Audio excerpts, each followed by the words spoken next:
Hey. What up, everybody? It's the Sports Chasers Podcast. Coming to you live direct. Currently it's 7:30 out in the east, 6:30 for my central people, 5:30 for my mountain time people, and 4:30 out on the west coast. It's the Sports Chasers Podcast coming to you live and direct, where we give you sports, nothing but unadulterated, the truth when it comes to sports. No hot takes, no nonsense, no trying to get you to do crazy stuff. We don't bring goats on the show. Yo, it's the Sports Chasers Podcast, man. Coming to you live and direct. Tonight, we got a lot to talk about, a lot to dive in. Yo, the Lakers win their 17th championship. Congratulations to the Lakers. We'll also discuss LeBron's legacy and the GOAT talk. See if we can we're going to put the GOAT talk to rest. Probably not. We'll talk about the Miami Heat with their valiant effort, along with a salute to Jimmy Butler.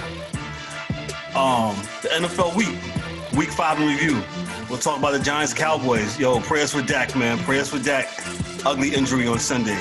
We'll also talk about the Dolphins and the Niners, Eagles-Steelers, Raiders-Chiefs, Panthers versus the Falcons. The Falcons just fired everybody who was in leadership and coaching.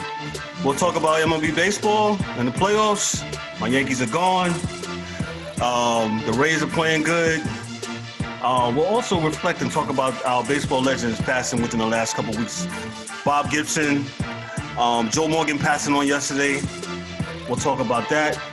And another great inspirational story, we'll talk about Alex Smith returning to the Washington Football Club after 2 years after being injured with that really, really bad injury that he received.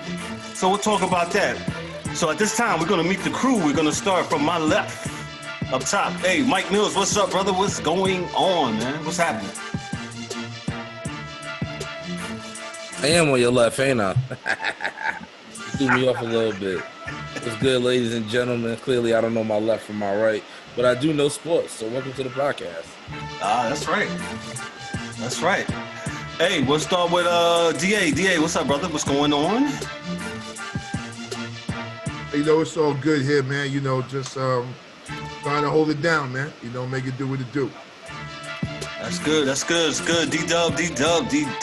Talked to D-Dubb today. He's got a lot to say on topic number one. What's up, good? What's up, man? What's good? Yeah. You know what I'm saying? All right, cool. D-Dubb. The angry one, James Eric Warren. What's up, brother? Yo. What's good, fellas? Sports Chasers, family, audience, how y'all living? We got a lot to get it tonight. Get your popcorn ready. Get your boxing mitts ready. We getting it in tonight. He's not so angry. I guess the traffic on I-40 was good to him tonight.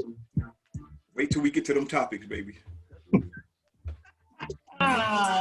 No doubt.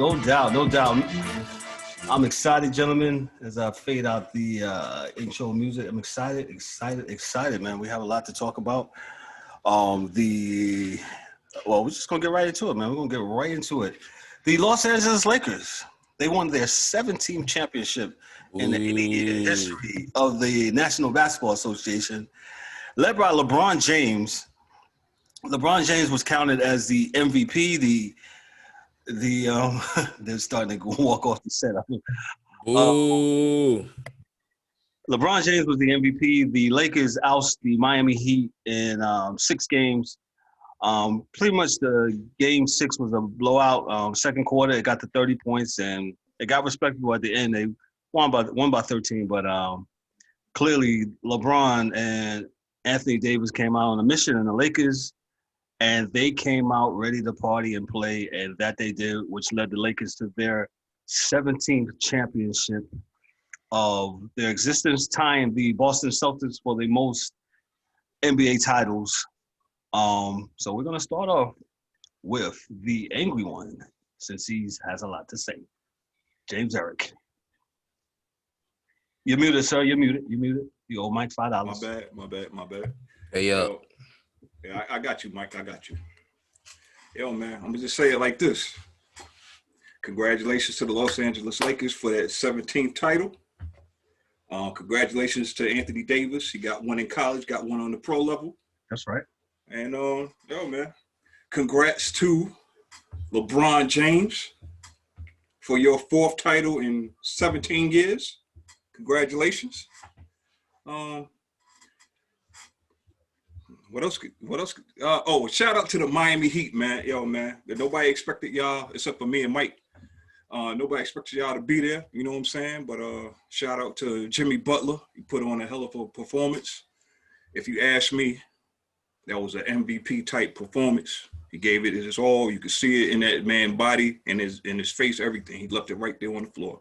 And as a fan, that's all that you want. You go out there and you compete every night. Every night. Every night. That's every night. Jimmy Butler, yes, he laid it, especially in Game 5. He laid it all out there. Even when Rachel Nichols asked him after the show, you got a triple-double? He's like, yo, I'm not really caring about that. I'm caring about winning. That's all that matters to me. We're here to win, whatever it takes, triple-double, double-doubles. He was like, yo, we're here to win, and that's pretty much it. Mike Mills, since you was booing, go ahead, sir, on the Lakers.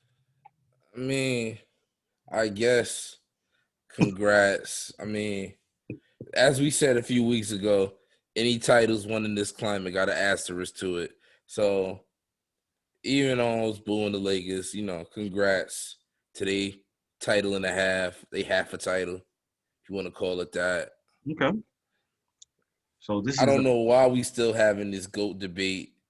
This nigga LeBron is what, 4-10 in the finals? Like, come on now, Mike. That's 4-10. That's the next one. Let's just talk My bad. I saw it, but yeah, congrats. Only thing I really didn't like about this title was Rondo looking like Benedict Arnold. You a Celtic. You should not be taking no Laker rings. But I digress. But Mike, the folks that are younger than you would say, I'm free to go anywhere I want to. I can go chase rings and chase ghosts as I please. I guess, but listen, you want to be Benedict Arnold. Benedict Arnold died a man without a country. That's all I'm going to say on that. He died a man without a country. And Mike, me and you have talked about history sometimes about, I even believe you said a quote. I think you even quoted your mother saying that you got to watch the person in the middle sometimes because they don't pick a side, if you remember that quote. But, I mean, I'm proud for Rondo. Rondo played very good. He played very well in that last game. I was saying that if the Heat let LeBron and AD go off, let them go off and stop everybody, they could possibly win the series, which they did in Game 5. They let LeBron and AD go off, but they let the other cats go off, like Caldwell Pope, and the other guy. They went off, and that's how they won, man. They came out on a mission. LeBron James came out on a mission.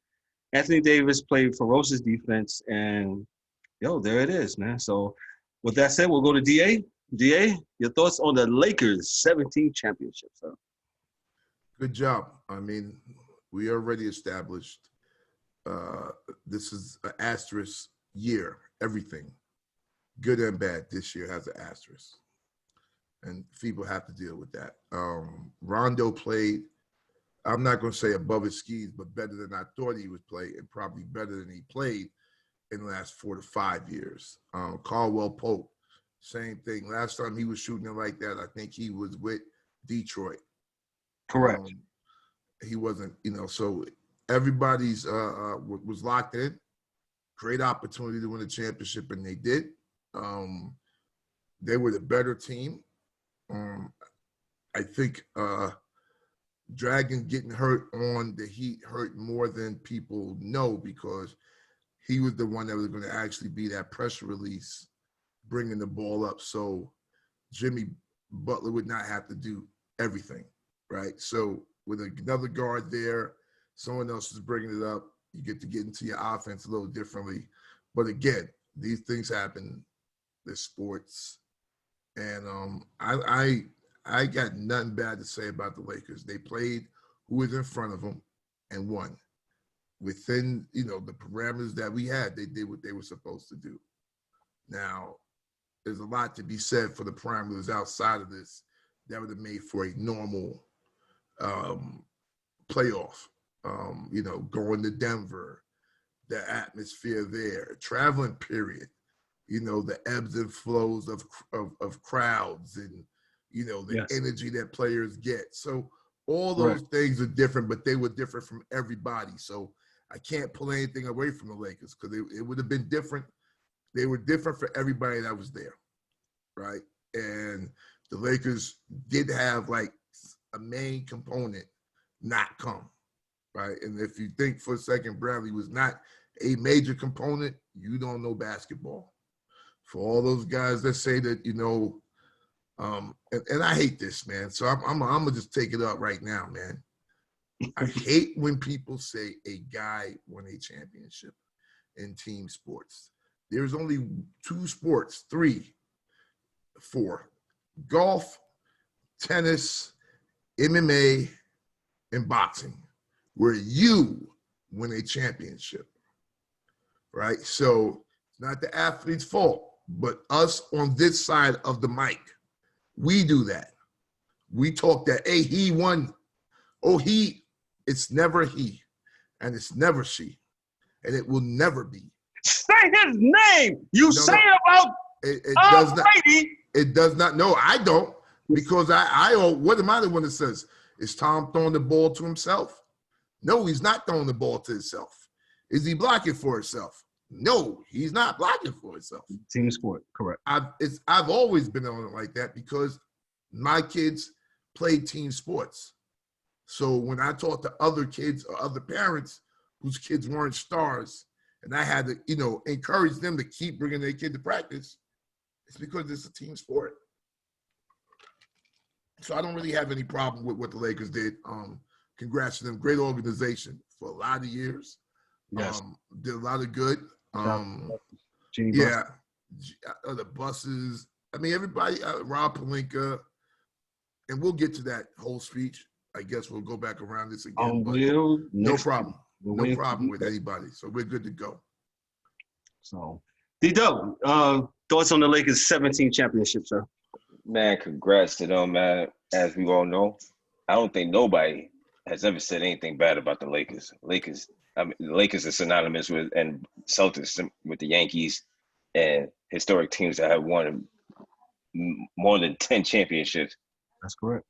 Yeah, that's what I'm saying. So, with that being said, congratulations to him. And again, congratulations to LeBron James. Here's one thing. You can't deny the Lakers and their championship pedigree, what they bring. Because you have Rondo, you had him,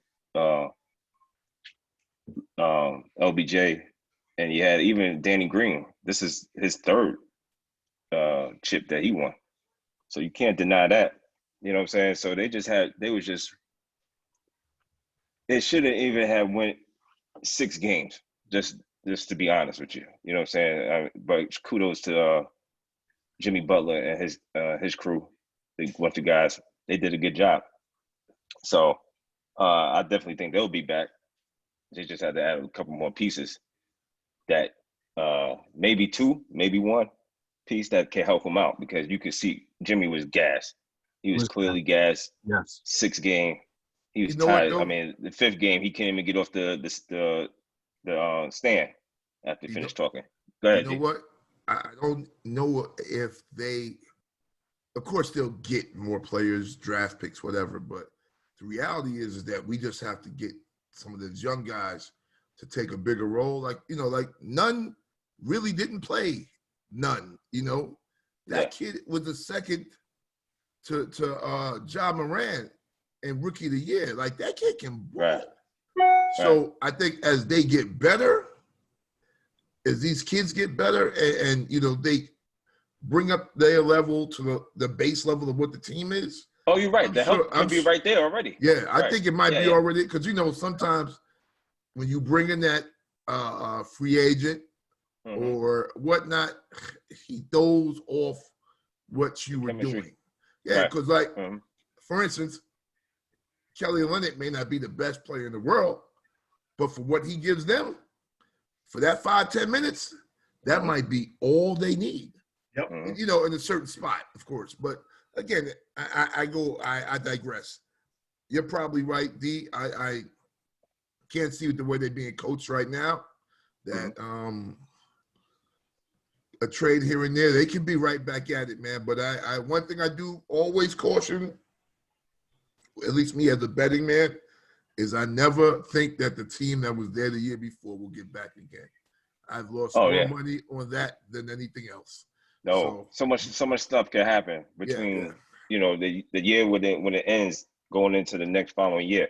But also kudos to the Lakers for doing what they do, being themselves, not trying to change into being a 3-point shooting team. They went big and it was fast. It's big, powerful, strong, fast, and I think me and Eric had conversations off where, you know, so many teams tried to be Golden State. And even Doc Rivers said it a couple press conferences. Stop trying. That's where they failed at, trying to be, instead of doing what they do with the personnel that they have, they trying to shoot like Golden State, but don't have Steph Curry or Klay Thompson. Or the offense. Right. And I think finally the Lakers did something, was be themselves. And that was a breath of fresh air. So kudos to him for doing, you know, the team, Vogel, all those guys for doing what they, you know, doing that part. I'll say on this note for this particular segment, yes, again, congratulations to the Los Angeles Lakers. They're an awesome, great organization. They have been for years. You don't get to where you do winning 17 championships, but having some, as we always talk on this show about having consistency, having the stick-to-itiveness to make sure your organization is running well, from the guy that sells popcorn in the stands to the players on the floor. And that's what the LA Lakers brings you. From the beginning when they moved from Minneapolis to LA to them, you know, the Wilt Chamberlain and the Jerry West years. And the real Laker fans don't count the Minneapolis part. They don't claim George Mikan. Well, but they take the championship. So. I'm going to get into real Laker fans and chill out. The Minneapolis jerseys is hard. Yeah, they'll still rock that, but they don't claim that. That might be my second favorite throwback. What's your first one? The baby blue Buffalo Braves jerseys that the Clippers got. Oh, okay. Oh, McAdoo, baby. Them Buffalo Braves jerseys is tough. It was hard, B. It was hard. Almost remind me of the old Atlanta Braves jerseys too.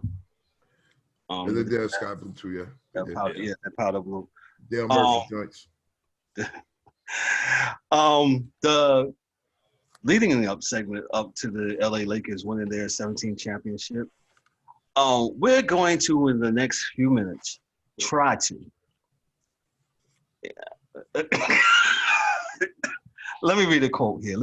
I couldn't. I was trying to find the audio to it, but I couldn't right at this moment. But I'm gonna read a quote here from LeBron James. LeBron James said on Sunday night after he won the thing, after he won the championship. He said, "I told Jeannie Buss when I came here that I was going to put this franchise back in the position where it belongs. Her late great father did it for so many years, and she just took it on after that. For me to be part of such a historical franchise, it's unbelievable. Nothing not only for myself, but for my teammates, for the organization, for the coaches, for the trainers, for everybody that's here. We just want our respect. Rob Pelinka wants his respect. Coach Frank Vogel wants his respect. Our organization wants their respect. Laker Nation wants their respect. And I want my damn respect." Okay, Kev, you can stop. Okay. I'm sorry. All right. Listen. I'm going to say my piece, and I will not talk again for the next half hour. Well, we got the rest of the show, man. I might be messing up lemon pepper chicken if I do, right? Okay. So here we go. All right. Hey. Here we go. First and foremost, man. Now, I do this with my beloved hip hop. I do this in the streets, and I am not a gangster, but I will fight you. And I've been in a lot of fights in my life. You know, win, lose, or draw, because of this one reason. I am not going to have any ambiguous things come out my mouth. If I have a problem with you, I'm going to say I have a problem with you. Either me and you can get it on, or we can get it off. Period. So I have no respect for him. And I respect his game. I respect him as a man. I respect the schools. I respect everything else. But I do not respect that. The Lakers want respect. Rob Pelinka wants respect. Josie and the Pussycats want respect. And I want my damn respect. I tell you why. Because he wanted to fold his damn respect into the other ones. So it didn't look like he was out there begging. Now, we're talking about the most powerful man in the NBA. That he is. More than the commissioner. I'm not even going to get into that. I'm just going to say the most powerful dude in the NBA who has turned a charge into a defensive foul. All right? And that's just what it is. What it is. You are hating! Nope, I'm telling the truth because I can get you film. I can get you film from when it started, when he started running dudes over and they stopped calling him from charge. It happened his third year in the pros to when they started calling it against the defense. Third year. All right. But my point is this. Dude, for real, what do you mean? I wasn't with Jay-Z where he said, yo, I ain't talking to no one in particular. Then don't say nothing. All right? Don't say nothing if you ain't talking to nobody in particular. All right? Because that shows me that he was not in the game he said he was in.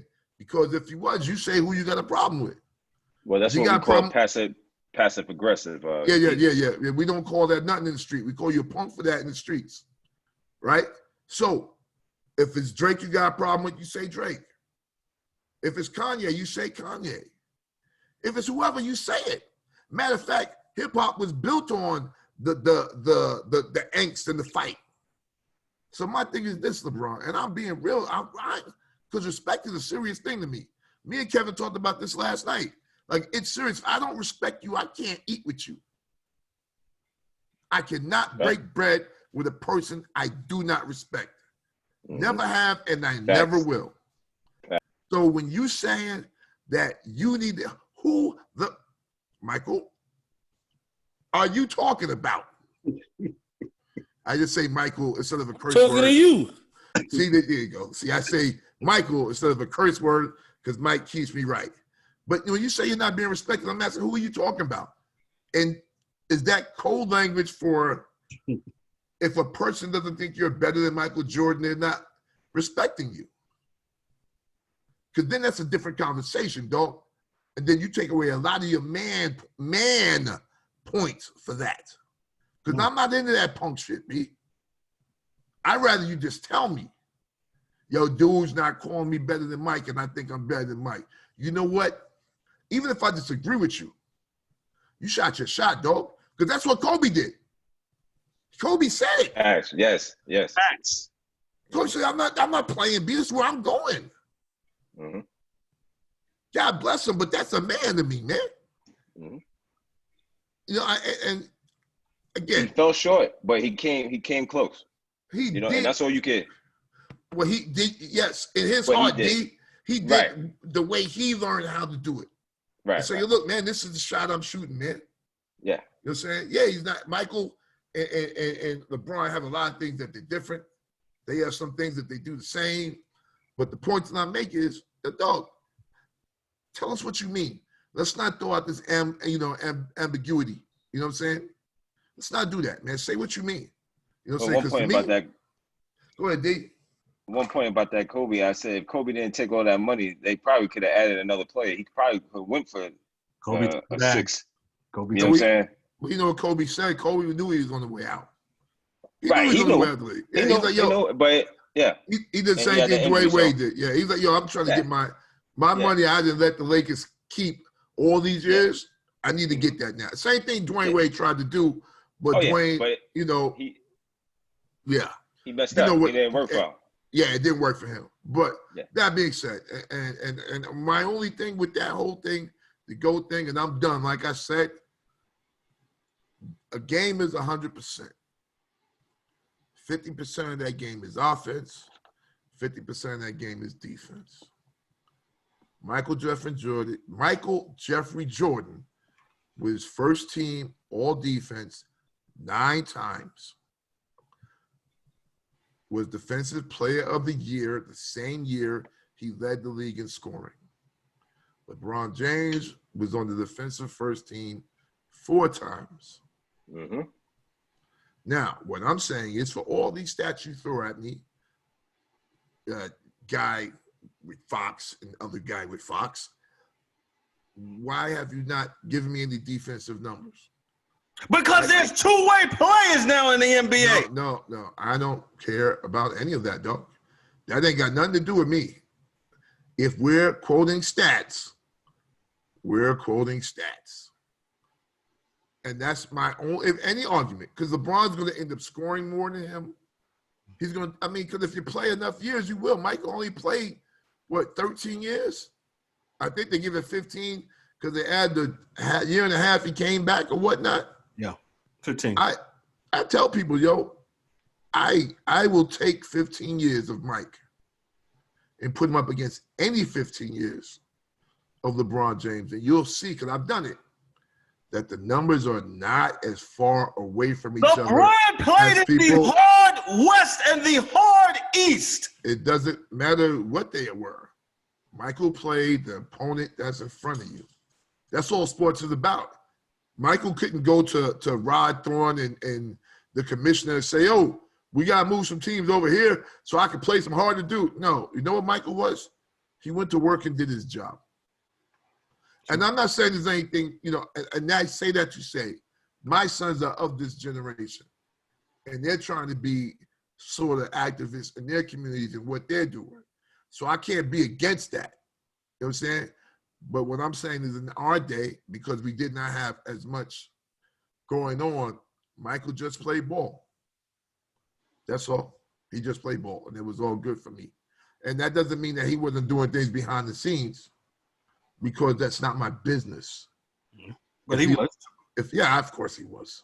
But, of course he was. But I'm not going to, I'm not on TV, man, and I don't have anybody's paycheck up my ass, B. So for me, I'm just trying to keep it 100. Like, yo, dog, I don't know what Mike was doing, but I know for a fact he wasn't keeping all his money. So with that being said, anyone else, I got no problem with you, LeBron. Do your thing, bro. But yo, if you're gonna say it, man, let's get with it, baby. Let's go. Old dudes might get with you if you came out like a man and say, yo, look, man, I think I'm better than Michael Jordan, and this is why. Why not say it, right? Because you ain't gonna win. A dude that's not a fan of yours, you're not gonna get anyway. Yep. So you may as well shoot your shot, right? Yep. Absolutely. Yep. We'll go to the youngest one of the group, who's kind of in between. Mike Mills, who's the GOAT in your opinion, dog? Who's the GOAT, man? Michael Jeffrey Jordan, the nigga who went and won 6 rings undefeated, the man who could have had 8 rings straight, the man who stopped other superstars from getting championships. Do you know what dominance is? Yeah, Do you know who Alexander the Great was? Do you know who Genghis Khan was? Those were people who dominated whole countries. Michael Jordan dominated. And when he met an obstacle he couldn't beat, he didn't go, hey, let's get the band together. He went to the weight room. He made his teammates work out and run laps and play better. Listen, LeBron, in LeBron's basement, LeBron is like, let's go ceiling basement with potential here. LeBron's basement is a top 10 player all time, and his ceiling to me is top 5. That's wonderful company to be in. There's plenty of people with more rings than him, plenty of people with 5 rings, but nobody has gone 10 times to get 4 rings. If you worked a job for 17 years, and you only won Employee of the Month 4 times in them 17 years, don't you think it's like, don't you think that's going to reflect in your review?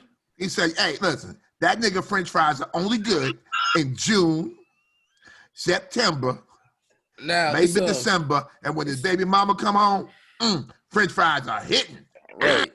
It's an Go ahead, Mike. amazing feat to get there, and nobody's knocking him getting there. Nobody's knocking his achievements.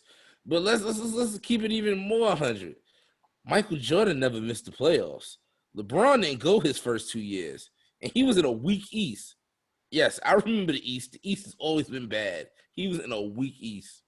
So, yeah, you went out west, and you got this Laker ring in the bubble after you had 4 months to rest up and relax and hang out with your family. When did they get that in the 90s? Yeah, we're going to take 4 months off. Michael took off 2 years, and you guys refused to say anything about it. He played baseball. You ever played baseball? You trust me, you stretch Very more hard stuff playing sport. baseball than you do playing basketball. Very hard sport. You try hitting that ball at 90 miles per hour and up, that little ass ball. Oh, that curveball. Listen, LeBron. That's what kills me when I say that he took off 2 years. I'm like, dude, he played baseball. He didn't play He was basketball. doing but something. He tried to do a whole nother sport. And the only A teams whole that beat different him sport. was teams that went to the championship. And your dog, he didn't play like for the TIAA Craft Mudwagons. He played for a pro goddamn team. Shout out to the Birmingham Barons. Shout out to the Mud Wagons as well. Well, yeah, like I said, he is a great player. To be doing what he's doing at 35 is amazing. We're not gonna front like that's amazing as well. Absolutely not, Mike. But Absolutely. does that make you great because you doing it a little bit longer? No. You have to achieve. If my resume does not look as good as your resume, I don't deserve the job. I'm sorry. What you want, affirmative action basketball points? Get the hell out of here. Get out of here. Yo. LeBron, you are great. You are great. There's no way I could ever say That's the title for the night, affirmative action. LeBron, you are great. It's a wonder to see. Like, I'm happy I got to see you from the beginning, and we're probably gonna miss you when you retire. But you just not him. Let me tell you, game 5, as soon as he drove down that baseline, I said, this nigga's gonna pass this ball and they're gonna lose. And what did he do? He went down that baseline and passed that ball and went ahead and lost. Jordan would have took that shot. Kobe would have took that shot. That's right. Just don't got that killer in him. Magic would have took that shot. Again, he's top five at his best, top 10 at his worst. Who else is top 10 at their worst? Top 10 at their worst? Come on now. LeBron, I have nothing but respect for you, bro, but I'm sorry. You just keep chasing that ghost. I don't even know which one to go to now. I'll get at Eric. Go ahead, Eric. You're muted. Go ahead. Boy, where do I start? That's $10. Start there. No, we ain't starting there. Check this out, right? I agree wholeheartedly with the what my sports chasers brothers have already put forth. LeBron James, you have transcended this sport in so many ways, but it's not by what you've done on the court. It is through your social media activities and your off the field or off the court activities. Okay. You have been so far, unless somebody could find a little smudge somewhere, you have been the perfect role model until you start taking 2 and 3 weeks off every season until when he played 82 games last year, something like that. So for the first 15 years of your career, you've been an absolute role model, but you haven't played every game. So all those kids out in Atlanta or Memphis or whatever, those teams that you decided to take games off for, they didn't get the chance to see their great idol. Think about that. Enough about that. I have nothing bad to say about LeBron James, really. I really don't. Most people think that I hate this man. I really don't. I don't know him. How am I going to hate somebody that I don't that I don't know. It's impossible for me. You know what I'm saying? But here's the thing. You are asking people their opinions, okay? Just straight their opinions. And my opinion is just like Mike and DA. You are not that guy in my eyes, okay? If you want to call that not being respected, then I don't know what to tell you. Who am I to you? Who am I to you? I'm just James Eric Warren out here representing the Sports Chasers podcast. You know what I'm saying? 6-0, 4-10. Okay, we talked about it. DA mentioned it. How many defensive players of the years do you have? How many times did you come up on the all NBA for defense? The numbers just don't add up. Now, you can have all the assists in the world. You can have all the rebounds in the world. That's fine. That's going to add up. Okay, cool. But when it comes down to it, you are not Michael Jordan, and that is fine. There's nothing wrong with that. Okay? You are LeBron James. And there is nobody on earth like you. And thank God. Unlike Mike Mills, I'm not going to miss you when you retire. I'm not. I'm going to go ahead and say it. I'm not. You know who I miss? But I couldn't stand? Kobe Bryant. You know why? Because Kobe exuded excellence. He was the first guy at practice. He was the last guy at practice. If Kobe lost the game where he took the last shot, guess where Kobe was at? He was in the gym working on his craft, night in and night out. And I'm sorry, where I'm from, the era that we're from, we enjoy blue collar guys that just went out and got it, not the ones who stuck their hand out repeatedly saying, help me, help me, help me. So, Mike had Scottie Pippen, and you guys keep forgetting about that. Did he ask for Scottie Pippen? Okay, so now I'm not going to be petty. I'm not going to name all the players that LeBron asked for. I'm not going to do that, because here's one thing that I need to make perfectly clear. Right? He's asked for several, and they all been top 20 players. But go ahead. Okay, true. Well, I'm gonna do this, right? I need for all the fans to listen up very carefully. Okay, stop diminishing another man's accomplishments to add extra shine on somebody else when you know that shine is not as great as the other. It's just not going to happen. Why can't Mike shine over here? Why can't Kobe shine over here? Why can't Bill Russell shine over there? Why can't Magic shine over here? Larry over here, LeBron over here. Allen Iverson, who everybody, that's my guy right there. Allen Iverson, why he can't shine over here? He didn't play practice. And He also didn't win a chip, but guess what?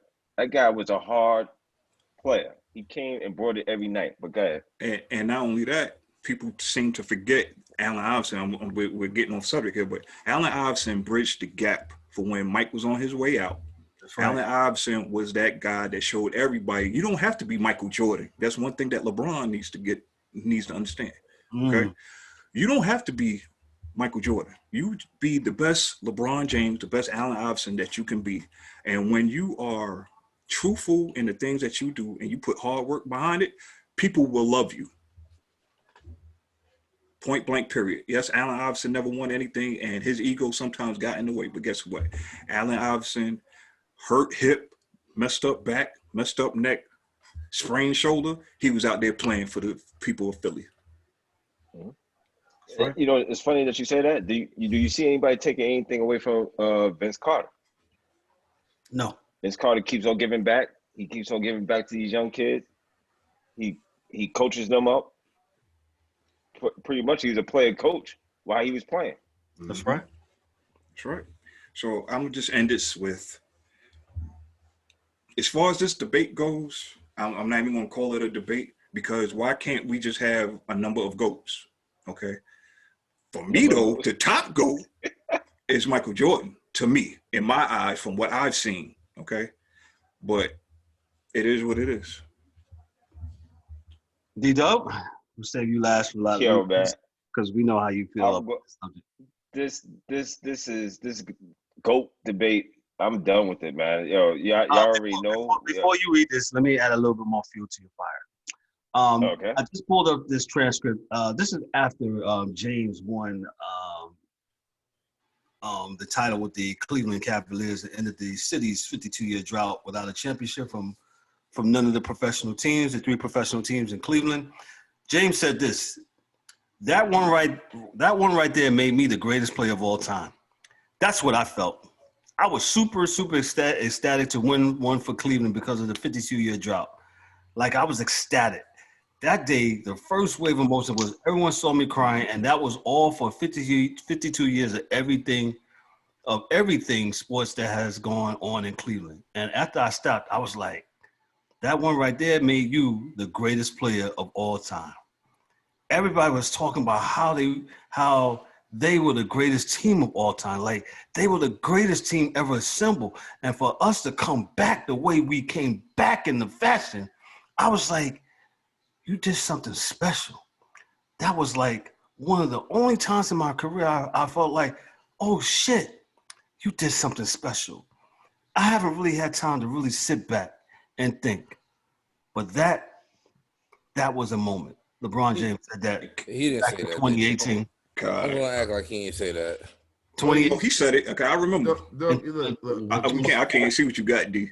he said it, Yeah. and the reality I'm is rolling my that eyes. he was not. That was his feeling at the time, man, and I think he walked it back because he knew he was just out of emotion. He was in his feelings, and he was in the gas too, man. People telling him, "Oh, this team was 73 and this, and you did that." Yeah, listen. So if a woman make you feel special for that night, Oh, you the man. greatest man of Oh, all time. yes, The yeah. greatest man ever. That's I who see. you. I That's seen what you dudes do it. is. I seen That's dudes what after a you piece of is. pussy. I seen dudes run Let me 100-yard pepper dash. chicken. Let me pepper That's chicken. some pussy Whoa, now. whoa. So if you But- you meet a nice young lady and y'all have a night on the town, and I'm she just whispers in saying, your yo. ear, Whoa. you're automatically the greatest man ever. But that's what That's he all it said. took. Let's bring it in. He said D-Dubb. greatest man alive. But D-Dubb. no, I was just saying that, I know he said it, man, but he wasn't really. I don't think he believed what he said. I Yeah, don't think man. he Hold believed on. what he said. Before we... Hey, Go ahead, D-Dubb. it's so much to first of all, the whole respect thing by him. That's just his own. DA, you said it best. I mean, this is just his own insecurity about the whole GOAT talk, and you know that people just not gonna put him on that level, man. I'm sorry, man. You just not. You are good. You are great at what you do, but you're not great to get to that level of Michael Jordan. I don't care what none of these guys say. They could get on TV. They can hoop and holler. That's cool. They got their platform. We got ours. And our thing is, hey, you're not telling me that what I saw, and I seen that man. I seen that man play up until he went to the Wizards. All right, we seen him play, and it's this. He's not even. Listen again.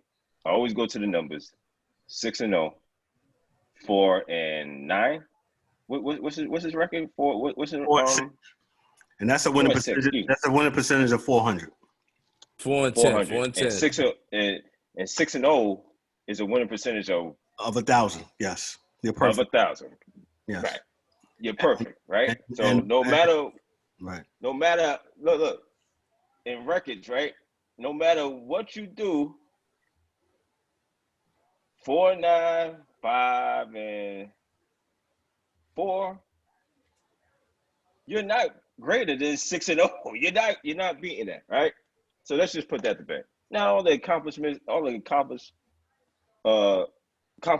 LeBron has gotten. He won 3 times in 3 different cities. Give him his respect. So what does that mean, sir? That doesn't mean nothing. It just means he won 3 times in 3 different places. That's all it means. Instead of one man that won let's repeat it 2 times in the same place. So what are we saying, man? What are we really saying?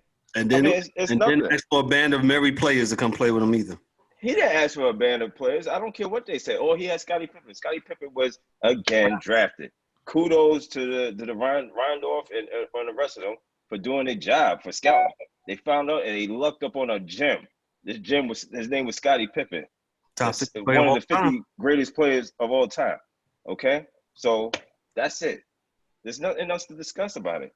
LeBron is a great player, but he's just not that player, which is Michael Jordan, and that's it. Or everybody else who want to be fanboys, and that's a lot of fanboys. Let me tell you that I told you earlier today in the text. I equate this to boxing. You have an undisputed champion, which is Michael Jordan. He has all the belts, right? Then you look at LeBron James. He's a good boxer, a great boxer, and he has one title. But he's still a champion. It's okay. You're still a champion. You're just not the undisputed champion. He has the WBC. He's a WBC or IBF or WBO. That's or the Intercontinental and WWF. yeah. Yeah, that's all it is.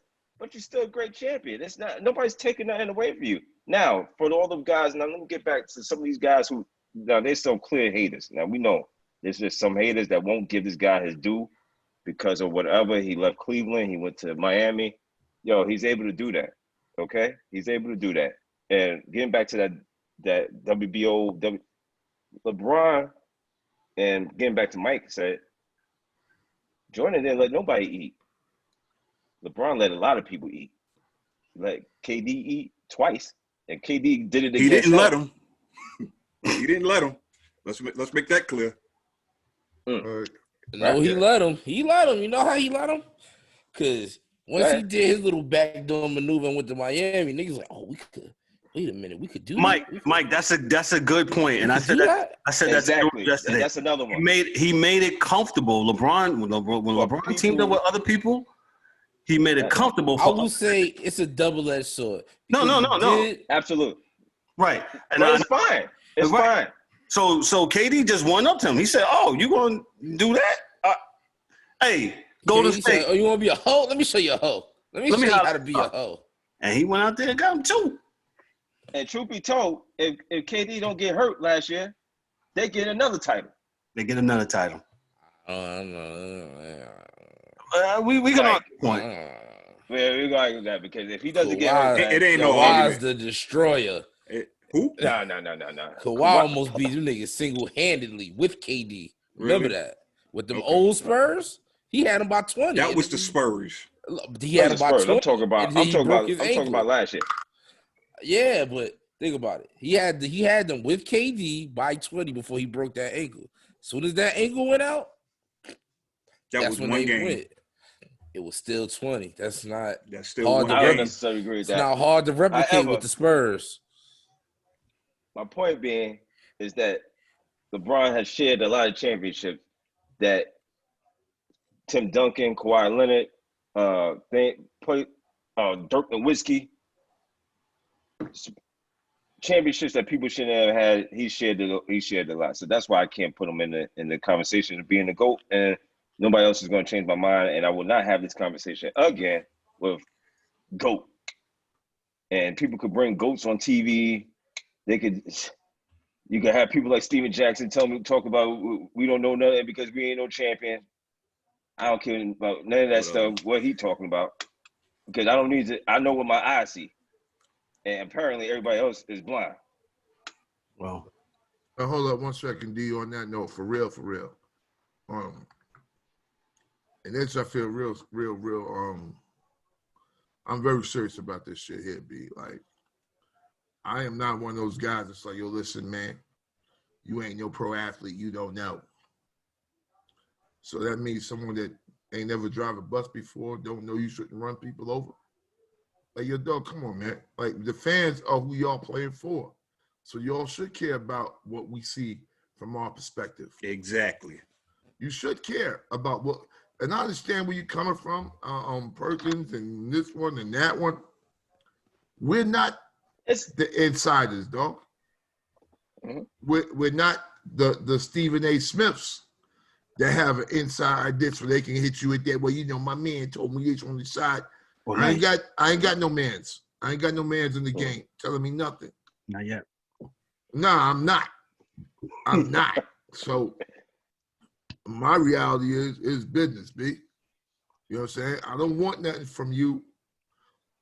Because if you take something, you got to give something.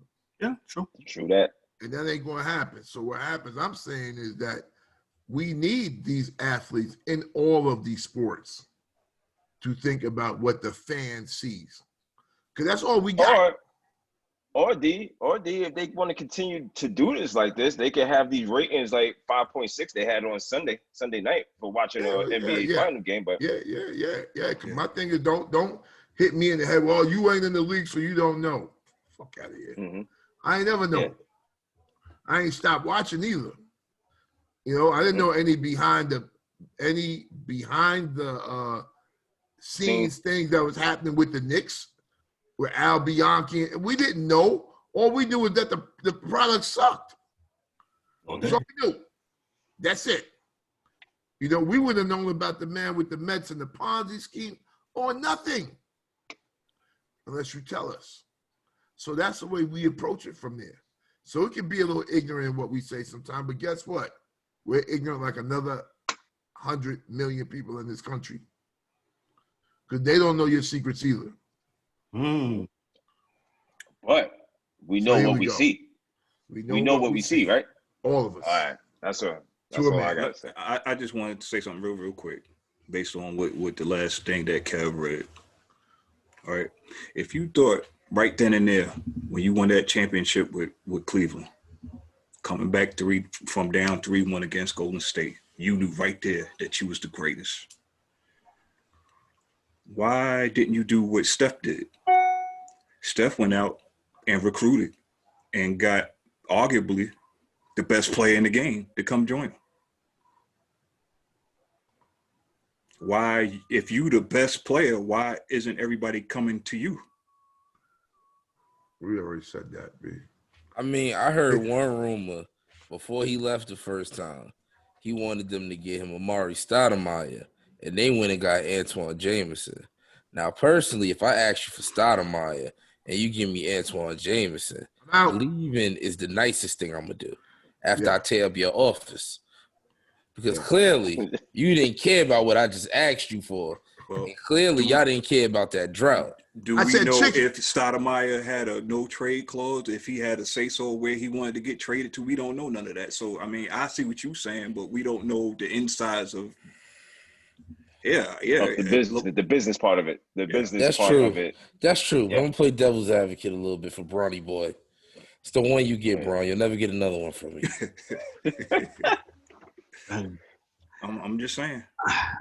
This GOAT talk to me has absolutely been exhausting at times. Some of the LeBron stands, as I call them, they're a little hard to stomach, and I really don't try to have conversation with those folks anymore because they're throwing out ridiculous stats, and when you throw back some of those same stats, they're not trying to hear it. So, why argue with it's hard to have a conversation with some of them, man. Like, I'm not gonna label all of them, but some of them is really like come on, dog. Like, shout out to the real Laker fans that were Laker fans prior to this guy. Absolutely. Shout out to you guys. Well, this show is about the real fans, anyways. You know what I'm saying? We want the real people, not the delusional people, the one that's smoking or on some dust or something like that. I need somebody I really can talk to.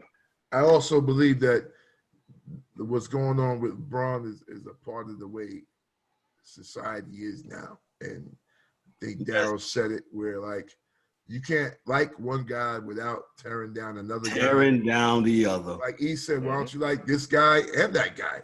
Like, it's not a zero-sum possibility that you think that Kawhi's a great player and you think Chris Paul's a great player. Like, it's not like they having a gang fight, so it's like, come on, man.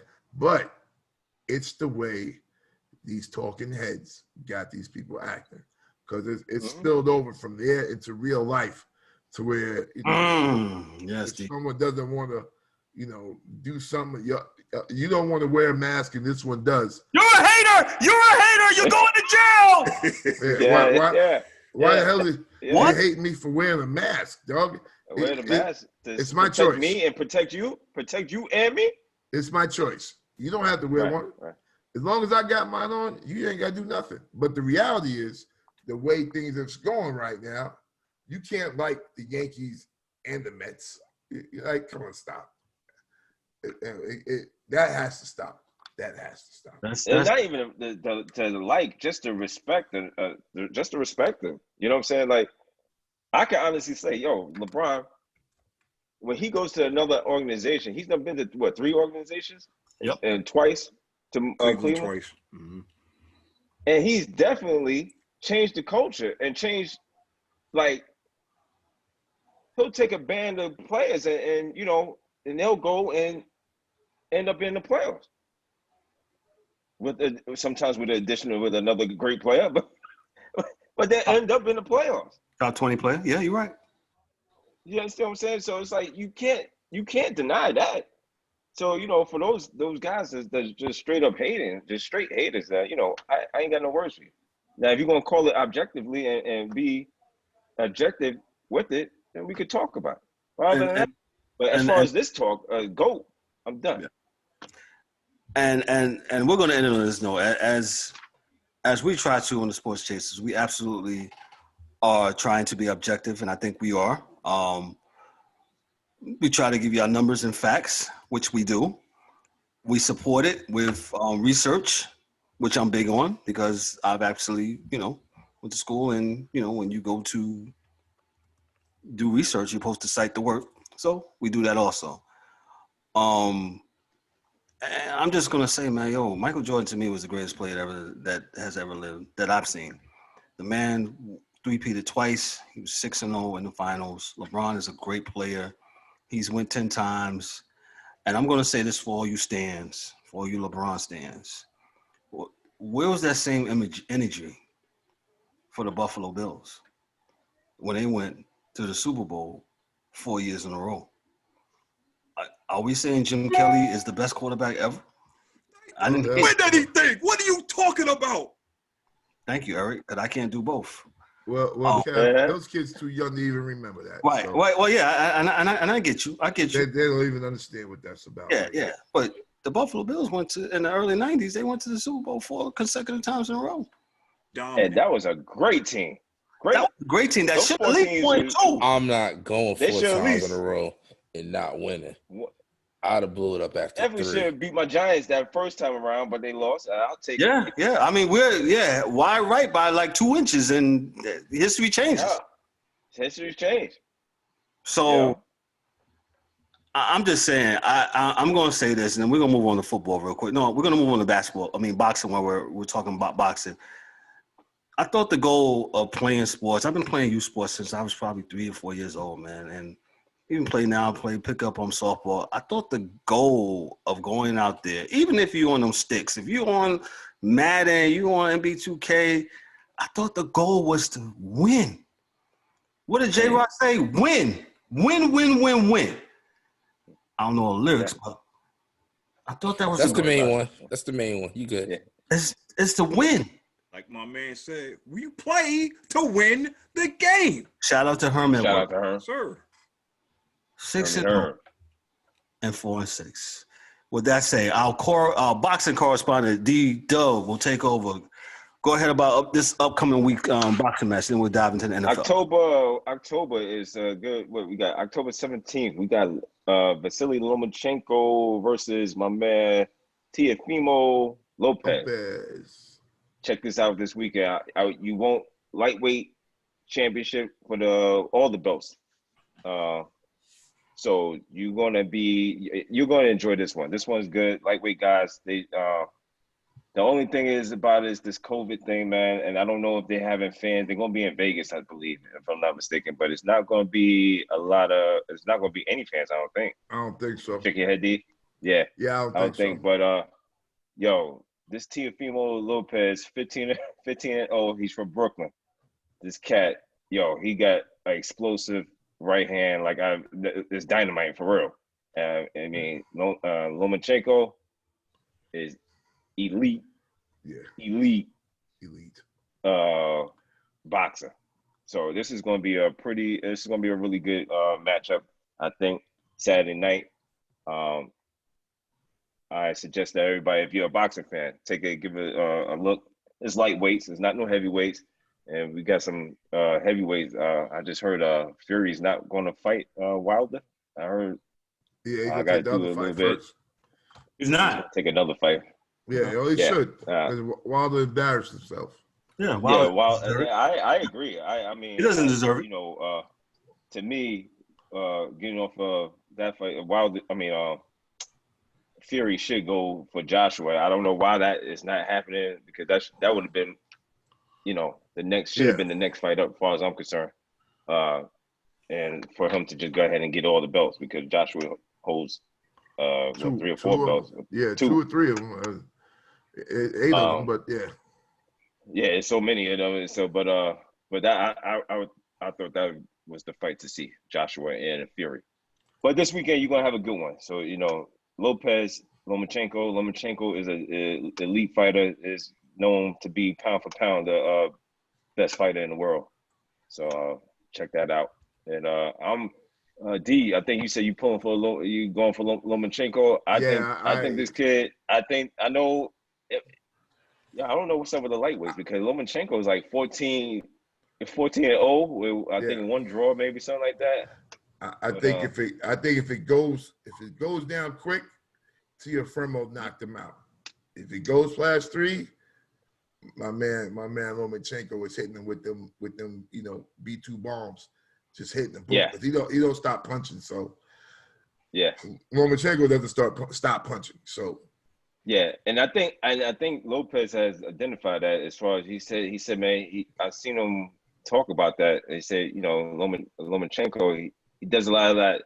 He has a lot of that Oscar De La Hoya pity patting, you know, throwing a lot of punches. It may not be nothing, but in the eyes of the judges, it looks like he's doing some work. Right. So that's why Lopez is like, yo, I'm not trying to really leave it in the hands of the judges. I'm going to fight.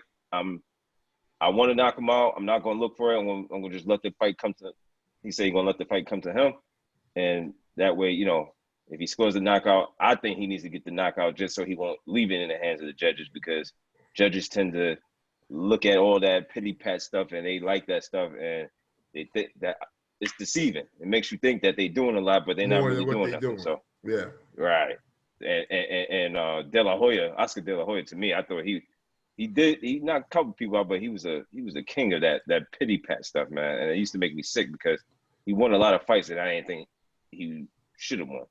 Based off of, all right, now listen here. You could disrespect LeBron all day, but you're not gonna do De La Hoya like that. Enough of that. Enough of that. That's what we draw the line. The Sugar Ray Leonard used to do that a lot too, man. Sugar Ray's another one. Yes. 15 seconds of a round, he knew he'd get you. He had to get the blood boiling. Well, I'm gonna go ahead and say this now. Yo, I got Lopez in the 5th round knockout. Bow! You heard it here first. There you go. Oh, he got that type of power, boy. So let me tell you that what you're saying is not, you know. I say Lopez wears. That boy got that power. I say he wears him down, and around the 8th or 9th round, he'll get him. He's 23. He's hungry. You know, he's ready. Yeah. You know, so it should be entertaining. And the dude is an entertainer. So he's an entertainer. Yes, he's an entertainer. He is. He likes it. He embraces it. He doesn't shy away from it. He's brass. Some people think he's cocky. He's arrogant. I like it all, man. He reminds me of Mayweather, but just on another scale, just different. Right. He knows how to sell a fight, and he's doing his job, and he does it. He does it pretty good. Okay, so that's all I got for you on that one. We appreciate the D-Dubbs. He's our boxing correspondent. We will be sending him to Vegas when COVID is over. Yeah, we're gonna send him to Vegas. Yeah. Not right now, though. It's an uptick, so, you know, I'm trying to. Yeah, uptick, you know. I can cover it from the house. Get his little press pass and, hey, this is D-Dubb. I'm on Instagram. Yo, check me out, you know. All right, real quick. Ladies and gentlemen, if you're interested in watching the fight, I Whoa. Not the sports chasers personally, but we can direct you to the fight for a small fee. She was. The views and the Go ahead, Mike. I don't know this Mike you speak of, but the sports chasers might know a guy that could direct you to the fight for a small fee. Absolutely. On that note, we're gonna go to the NFL. Boxing and basketball. We're gonna go to NFL. Our last few minutes here. We'll start with the first game that I put on the list here. The Giants versus the Cowboys. The Cowboys wind up winning that game with 3 seconds left. They beat my Giants 37-34. The big story of the game was the gruesome injury of the Dallas Cowboys quarterback Dak Prescott that he received in the second quarter. Andy Dalton came in and relieved and pretty much took Dallas to the promised land, and they won the game. A lot of people question whether Dak should have signed the franchise tender. Oh, he did. He did sign the franchise. I mean, he's getting $37 million this year. He better be glad he did sign it. Yeah, they might cut his ass next year. So Dak signed the franchise tender, but Dak was looking for more money. Since DA's talking, DA, what do you think about Dak and the whole Jerry and go ahead. I think it is what we thought it was. Everybody in their mother knows that if Tony Romo had put up the numbers Dak had put up, he'd already be paid. It didn't happen. It is what it is. I'm not going to say it's a race issue. I'm just going to say they didn't believe Dak was that dude. The reality is Dak is glad for that today because there was no other way he'd get $37 million this year if it wasn't for him being franchised. So that's the biggest payday. I think he's probably getting paid more than anybody in the NFL this year for 1 year. It's $37 million. And they can franchise him again, right? They can franchise him again for next year. They choose to? If they don't, they will, because if they don't, he can walk and get another contract. So they the Cowboys got a little explaining to do. They go have to make some things real because the coach is not that good. The defense is absolutely horrible. They do not play with any energy. So back to being the Cowboys. Hey, yeah. Hey man, hey D, you said about the coach. I'm totally shocked with McCarthy, man. I mean, I know what Aaron Rodgers was saying, and we'll get to you, Mike. He said, Mike, I did not think. Mike, I got to start talking to you. Mike, I did not think he Mike was is a general manager on the low. Yeah, I didn't think he was that bad, but for what they doing, they could have kept Jason Garrett. Jason Garrett at least had these boys looking like I told you the first game of the year. I didn't think they looked sharp. It's unusual to see the Cowboys start off the way they do. These guys, they sluggish. They were sharp on all points. So now to see them as like this, it's kind of you scratch your head, but you know what's going on because they're not running the ball. They totally still. I mean, Zeke is sitting over there just like he's laughing because he's fresh. He's fresh.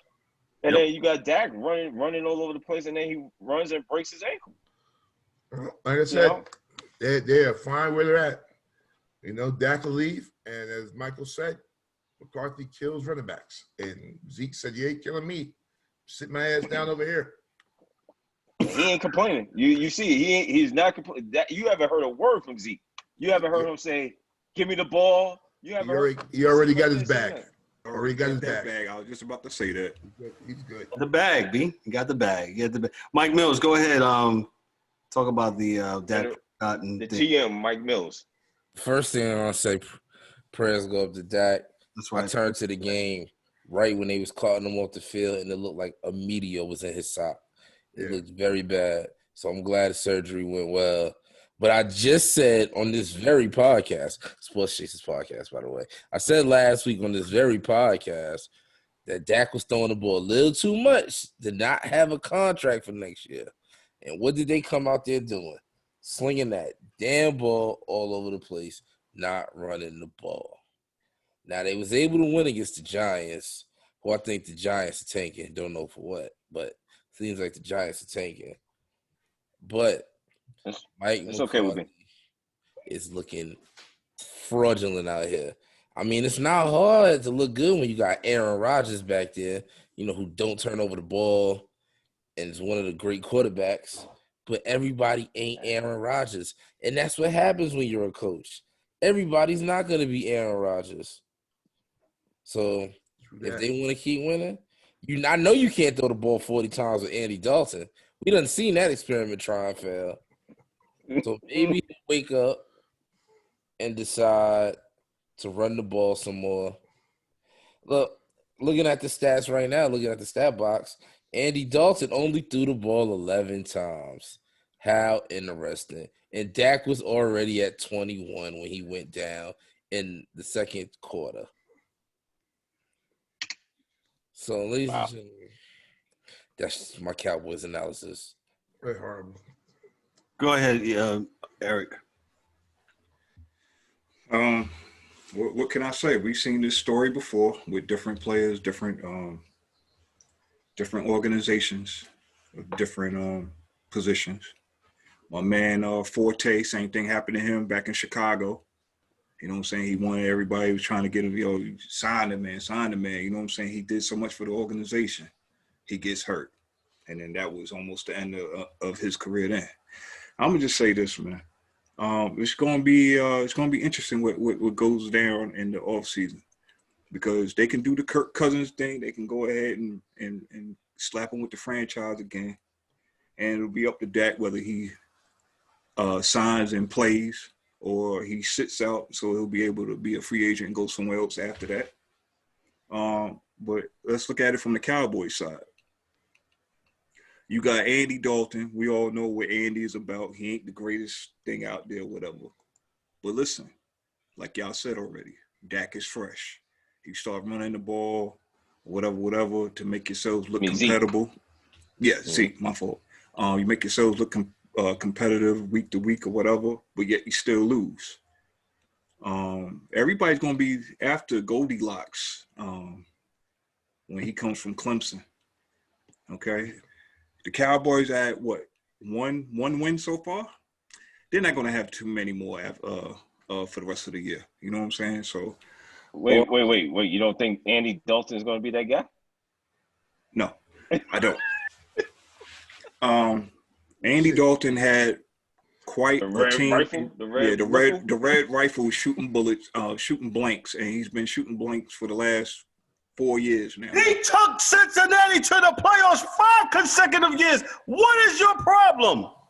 Oh, so we going to Buffalo Bill Andy Dalton because he took a team to the playoffs 6 years ago? I heard something earlier today that said he can't be no worse than Phillip Rivers. No, our problem is that awful. Our problem is that Andy Dalton doesn't believe he's Mike. that dude. There you go. Andy Dalton. No, Andy Dalton don't believe. Yeah, no, you're he's right. like, he's like, no, I'm just here for the check. Yeah. He's like, who, me? He said, he went into the game with someone else's helmet on. He's like, what y'all talking about? Yeah. You talking about this ghost of Phillip Rivers running around? Yeah. Forever? Oh, okay. Yo. Yeah, he's better than the ghost of Phillip Rivers. That's what you're talking about. Forever Phillip Rivers. That's what I mean. You know what? I know we jumping right now. I'm sorry, Kev, but Phillip Rivers, somebody made a point early today, and I heard it. And I'm like, and I looked at Phillip Rivers is awful. And he has been awful for like a couple years now, but nobody said nothing. He fell off just like Eli Manning fell off. But, we get fool's gold because we looking at Roethlisberger. Roethlisberger is playing well. Got a good offensive line, good defense. Defense is pretty stout. Found receivers for him. He's doing pretty good. The problem is that go ahead. they shitted on Jacoby Brissett, and dude said it today. Exactly. It's like, how long? They said Phillip Rivers is not just bad. He's a detriment to the team. He's making them worse. That's what Phillip Rivers is doing. Him and his 18, yes, the ghost of Phillip Rivers and his 18 kids. Man, listen. They He's suck. been getting money. Rivers was He's been 21. He's been 25. Rivers was 21 of 33 for 243 yards. He threw 2 INTs with no TDs. Don't understand why don't they just play Brissett? I just don't. Because they're paying him. They're paying Philip all the money. Well, today's this portion of the podcast is brought to you by He Got the Bag, and it goes to Philip Rivers. Philip Rivers, fellas, he did what? He got the bag. Yeah. One year, $25 million for the ghost of Philip Rivers. Him and his 18 kids pack it up and go back to San Diego. 18 goddamn kids. See, the thing with Philip Rivers? 18 kids.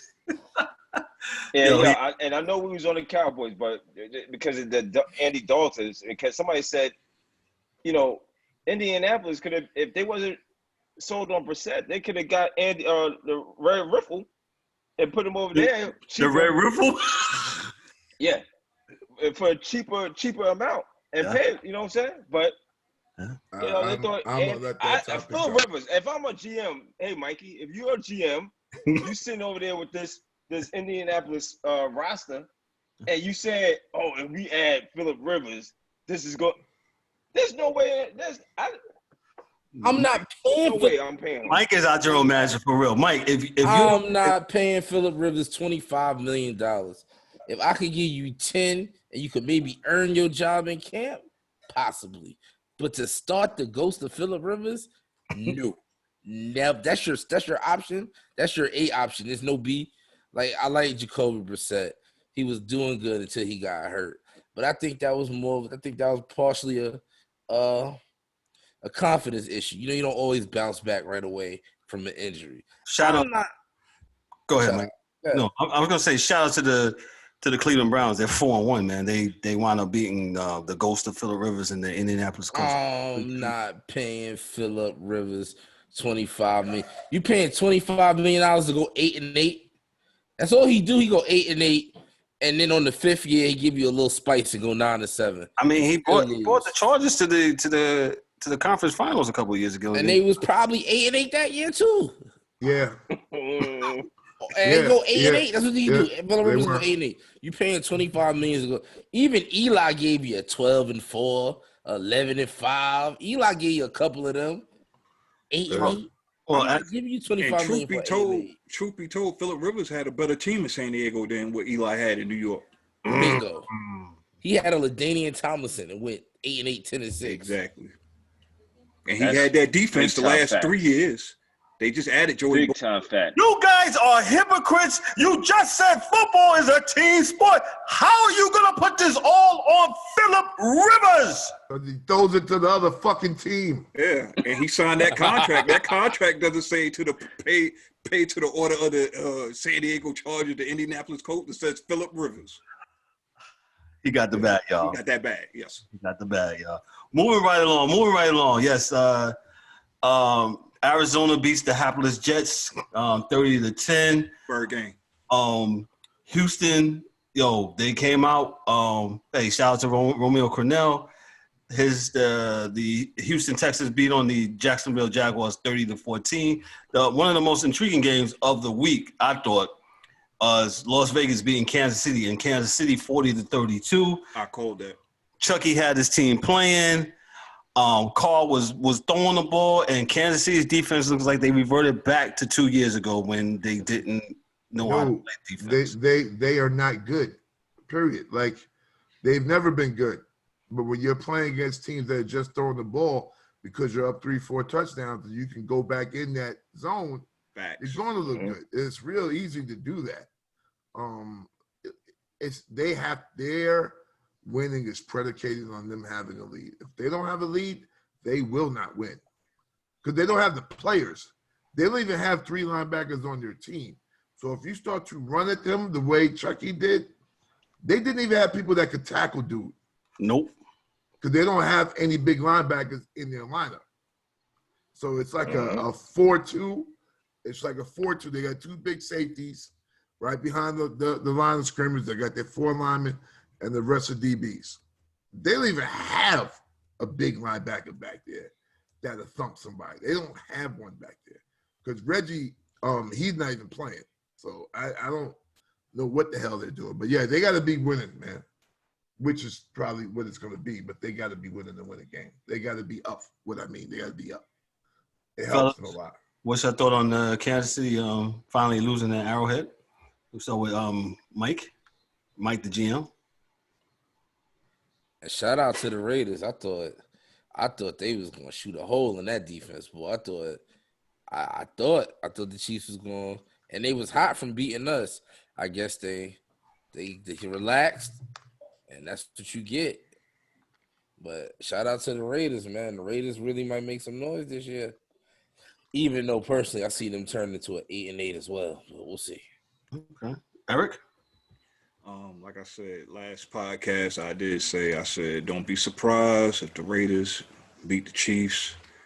It's different when looks like what DA said. It's different when you scared of this offense to death that you know what I'm saying, you make a mistake and before you know it you down 3 touchdowns and then you gotta play from behind. That's a totally different team, you know what I'm saying? But when you ball control, and that's what the Raiders did, when you have ball control and you play sound defense, you can play with anybody. And that's basically what they did, man. So it's, to me, in sports, and I was talking to somebody at work about this earlier, you cannot be afraid of the name on the front or the back of the jersey, okay? They put the jersey on just like you put the jersey on. So with that being said, just because they're the Kansas City Chiefs and because they're the defending champs or whatever, that doesn't mean that they can't get beat. And the Raiders proved that. And I think, I can't remember what team was like 2-3 weeks ago, they played toe-to-toe with Kansas City too. So let's not act like Kansas City is just world beaters. I mean, they're world beaters against teams that suck, but that's what they're supposed to do. D-Dubb? Yeah, the Raiders played pretty good. You gotta also keep in mind that they're in the same division. So that plays a part of it. They know each other. I didn't expect Kansas City to go undefeated. So they took a loss, and they took a loss to a pretty good Raider team. The Raider team that beat the New Orleans Saints 2 weeks ago, 2 weeks prior to this game coming up. So the Raiders have actually, kudos to Chucky, slowly getting it turned around. So I don't think they're going to get further, and like Mike said, it might be 8-8, but they closer to turning that corner than I thought. So they got a lot of good players. Yeah, they got a good roster, man. Yeah, and I will say I was wrong about John Gruden, because when that trade first went down, when he traded Khalil Mack out of there, I'm like, man, this guy don't know what the hell he's doing, man. This guy, he got the bag. He got $10 million a year to do this. Like, he don't know what the hell he's doing. But some of these coaches, man, they have to. It's almost like college. You got to get your guys in there. And you got to get guys that buy into what your vision is for the team. So it looks like he finally got that. He still don't know what the hell he doing. Not trying to Khalil Mack. 9:50 left in the third quarter. Tennessee COVID spreaders are up 21-10 to Buffalo. As we talk, the next game we want to talk about real quick. Well, let me just go with some of the other games. New Orleans beat the Chargers 30-27. New Orleans coming back in overtime. That was a really good game. The D's team, the LA Rams, and I say that with tongue in cheek, of course. The LA Rams, Todd McVay, they beat on the Washington football club 30-10. Hey, great story that came out of that. Alex Smith, that's really great that this guy came back after 2 years after getting hurt up with his broken leg. He was another one that had a gruesome injury and really inspirational. Go ahead. Let me just say this. Like I said last week, if you're going to bench a guy, please be sure that the guy that you benching for can play some ball. Kyle Allen, the stepchild of Riverboat Ron, Darrell's man. What were y'all thinking? No. What was y'all thinking, man? What was you thinking? That's all I got. That's all I got. I just wanted to say that, man, because the way they did that kid is wrong, and now they talking about, you know, he's on the trade block or whatever. We'll see. Oh, he's gonna be all right though. E. Let that kid Go out ahead, of D. there. Let that kid get out of there. He's gonna show you that he can play though, man. That kid can play Yo, decent, man. I told you, Riverboat Ron, man. I don't know what's going on with him, man, but that it had to be something else going on here. I believe so. You know, I think to Riverboat Ron's credit, you know, he didn't select Haskins. So it's like anything else, right? When you come into you're a new organization, you come in, you got the people that came in before, you want to put your flavor on stuff. They're shaking their head at me. Kev, I get it, but I'm just saying, either just be upfront, let us know what's going on. Either he's terrible in practice, or he did something else. He slapped the coach, or something something went down. Because you just don't bench a guy because of the flu or some type of stomach issue. That's what the report was. He didn't even dress and come to the stadium. Yeah, there's something else going on here, man. There's got to be. For you to go ahead and put Allen in, and then we already know, Ron, you already know he ain't it. He's a backup. But you see how they tried to make him a villain, talking about, he unfollowed all of his teammates and the general manager and the owner and all this other stuff. But that's how they do. That's how they do. Yeah. That's how you know he's on his way out. I'm about to unfollow all of y'all tonight. Sick of this. I'm gonna follow. You only started following me like 3 months ago, so that's all right. Yeah. I just think that it's a bad look because Haskins can play, and I do hear what you're saying, Kev, but I think those rules kind of fall out the window for specific teams. You know, like, Washington needed to get it fixed quickly. Like, they're not like the Carolina Panthers where they can I'm going to have my guys. No, you're Washington, D.C., dog. Like, you're a major city. You have to turn this around. Like, you were brought in here to turn this bitch around in a hurry. I have breaking news. Yes, sir. Breaking news. Go ahead, D-Dubb. Le'Veon Bell has been released by the Jets. Wow. Wow. Well, nobody was going to trade for him anyway, so I'm not shocked at that. But that was quick. No. Yeah, that was quick because I just got the news of he's going to be traded. Then you just got. Well, Le'Veon. He released. Le'Veon got a lot of with the Jets anyway. He got a lot of guaranteed money with that own contract. One, so we good. Two, the 49ers are calling him right now. Not now, but right now. 49ers is on the clock. Yeah, right now on the clock. They got to make it past waivers, I believe. So, but yeah. Yeah. Kev, just to get back to that, my last point was that goes back to what he was saying. He has said this so many times about quarterbacks and having so many different coaches and, how many playbooks, how you see how thick those playbooks be. And I said, and I said that yesterday. I was listening to Boomer. I think Monday. I was listening to Boomer Esiason on my way into work. Shout out to WFA in New York. Him and my man Gino and Boomer Esiason, who was a professional quarterback with the Jets. Professional quarterback. He said, because he's a huge Jet fan. He was saying about his dude in New York, Sam Darnold, it is so unfair to the quarterback for constant people to come in and they change offensive coordinators, they change coaches and stuff like that to learn the system. It's very unfair. I've been saying we've been saying this for years, right? Because we've been saying, these guys want to win and they try to win at any cost. All costs. And they don't bring along the quarterback. Remember back in that day, the quarterbacks you get drafted, you was definitely on the bench, and you sat there for at least a good 2 to 3 years. I'm 3 years? Can we say that? I'm happy that Miami is sitting Tua. Let him sit and learn. He ain't going nowhere with the team he got right now anyway. Hey, Kevin, guess what? That's the bullshit. This is why we know we right. That's the bullshit you hear today. Oh, well, since Herbert did so well, shouldn't the Dolphins be playing this guy? Is he better? No. Matter of fact, what's the brother that's on ESPN? The one that played for LSU, Randy. Damn, dude name. Ryan. Yeah, Ryan Clark. Ryan Clark. Hey, the checks is fucking with him, man. That's my next line. The checks is fucking with you, cause you asked some stupid shit. Oh, are the Dolphins rethinking who they chose? Question mark, question mark. Shut the fuck up, man. Yeah. What kind of stupid shit is that? He clout chasing for the gram. Yeah, I mean, what's wrong with sitting somebody for a year or two and letting them learn? Let them be apprenticeship. Wrong with that, because that's normal. People, you go to a new job, you don't just go directly sometimes into a situation, especially if it's bigger than you ease into it. Definitely job shadow a week or two. Tell them, Kev, Yes.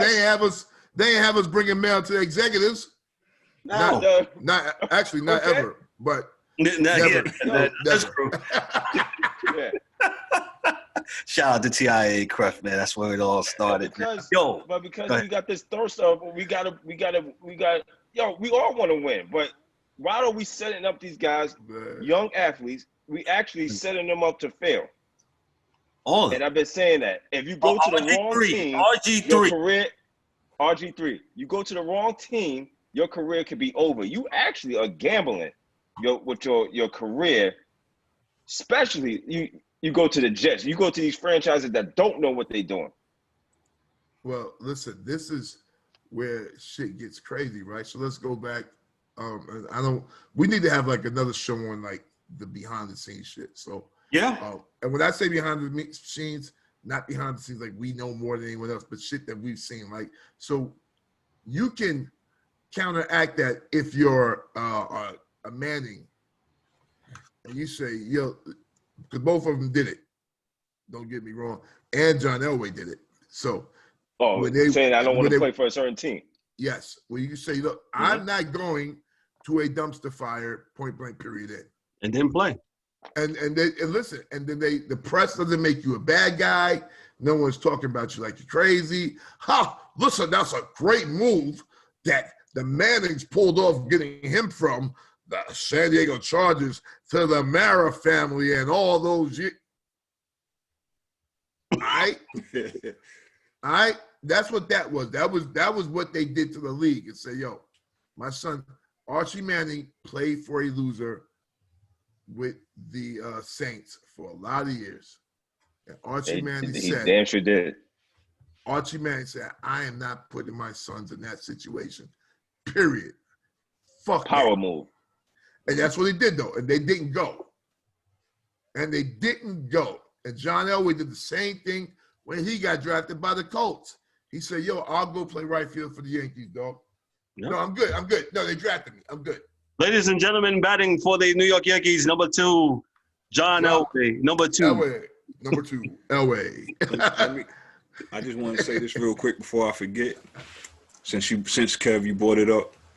Now, this situation about quarterbacks, I've been saying this for I don't know how long. Eric's been saying it a long time ago. Yeah. Now I played high school football for a hot minute as a quarterback. It was a very hot minute because I messed my ankle up, and that was the end of that. However, when you love something, you're going to pay close attention to it. So all the people, all the guys that play sports and they retired, and they say how fans and guys, guys that never played, they don't know what they're talking about. Well, Boomer Esiason just co-signed what the fuck we've been talking about. So miss me with that bullshit. That he did. Boomer said Monday morning, man. He said, and he's a Jet he's a Jet fan to his heart now that he's retired, and he was like, Sam Darnold doesn't have a living chance with this. Where's your sign at, Eric? Yeah. Fire Adam Gates. Don't worry about it. Fire. Yeah, I got another one in the works though. With that guy, let's move on to the next game. We've been saying that. Let's move on to the next game real quick. So we talked about Carolina, right? And Atlanta fired their whole leadership, the coach and the general manager. Dorian, 5 seconds. What do you think? Good. Now maybe get some young talent in there. You're going to bring another old fucker back in there, though, I bet you. Oh, shit. Oh, look at old man Rivers out here. We're going to bring him in to coach them. put some young cat in there, man. That can make it do what it do, man. For real. D-Dubb. Well, there talks about it might be enemy's job next year when you know all said and done.